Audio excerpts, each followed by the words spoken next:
Salut tout le monde, c'est Tayo. Aujourd'hui on est là pour une toute nouvelle vidéo. On va voir les meilleurs personnages de Naruto. Du coup c'est la première fois que vous entendez ma voix, mais on va pas trop s'attarder sur ça. Donc je vous laisse avec la vidéo. Bonne vidéo. Donc pour le premier personnage que j'ai choisi, du coup pour le cinquième, ça va être Hashirama qui est le premier Hokage. L'un des personnages les plus puissants de Naruto. Donc c'est un ancien en fait du village, bon, même s'il est mort. Du coup, en fait, c'est un personnage en fait qui possède une très grande réserve de chakra, et grâce à ça, il peut utiliser énormément de techniques qui sont super puissantes sans se fatiguer en fait. Et il maîtrise aussi le Sage Mode, qui est une très grande technique qui va lui augmenter sa force considérablement. Il peut aussi contrôler les bijoux, alias les démons, et aussi avec son combat contre Madara Uchiwa. En fait, ce combat-là va nous montrer vraiment sa puissance réelle parce que Madara est le plus grand antagoniste du manga, selon moi, qui est l'un aussi des plus forts. Et du coup, ça va nous montrer en fait que, vu qu'il a réussi à rivaliser avec Madara, que c'est l'un des plus forts du manga. Du coup, pour le quatrième personnage que j'ai choisi, des meilleurs de Naruto, de toute façon, c'est mon avis. Du coup, je pense que le quatrième, j'ai choisi le plus gros antagoniste du manga, alias Madara Uchiwa. C'est un des personnages les plus emblématiques du manga. Avec sa puissance du Sharingan, son Rinnegan, grâce à ses yeux, il peut manipuler le temps, ce qui est énorme. Il a des compétences de combat, il maîtrise le ninjutsu, le taijutsu, il est ultra fort sur ces points-là. Il peut contrôler les bijoux comme Kurama par exemple.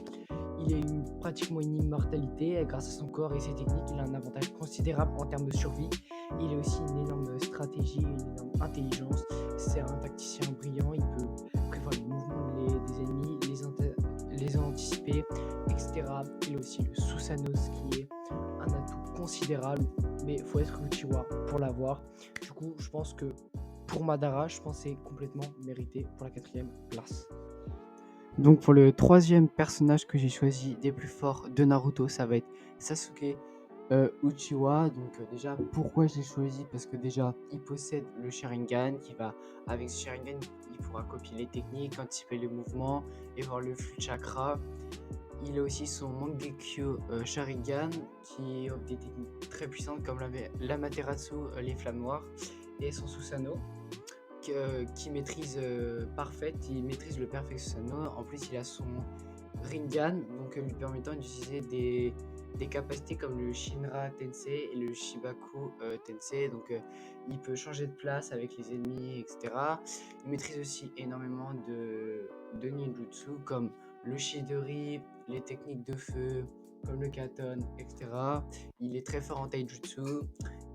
C'est quelqu'un de très intelligent qui sait toujours se défaire dans les moments difficiles, et donc c'est pourquoi je l'ai choisi en numéro 3.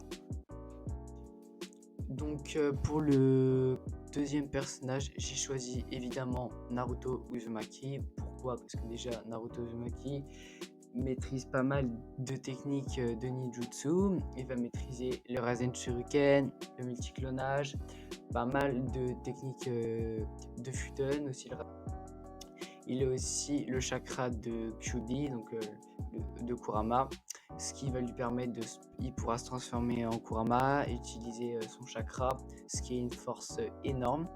Il maîtrise aussi le mode Hermi, le mode sage, qui a une puissance accrue en utilisant le chakra de la nature. Il a aussi le pouvoir du Rikudo qui a été transmis par Hagoromo, et c'est pour ça que du coup Naruto, je l'ai choisi en pour le numéro 1, en fait, ça va aller très vite parce que elle est tellement forte qu'en fait, c'est juste la numéro 1 qui est Kaguya Otsutsuki. Pourquoi déjà c'est la numéro 1? Parce que déjà, elle peut manipuler le chakra, elle peut voyager entre les dimensions, elle sait faire aussi des techniques de manipulation de la gravité. Elle a le Rinnegan et le Byakugan, elle peut absorber le chakra, elle peut créer des techniques de transformation, et surtout elle est immortelle. Tout ce qu'a pu faire Naruto et Sakura et Sasuke, ils ont pu juste la sceller. Donc voilà, c'était la fin de cette vidéo. Donc déjà, je voulais juste vous remercier parce qu'on est bientôt 60 abonnés. Donc déjà, merci pour ça. Et voilà, du coup, c'était la fin de la vidéo. Salut!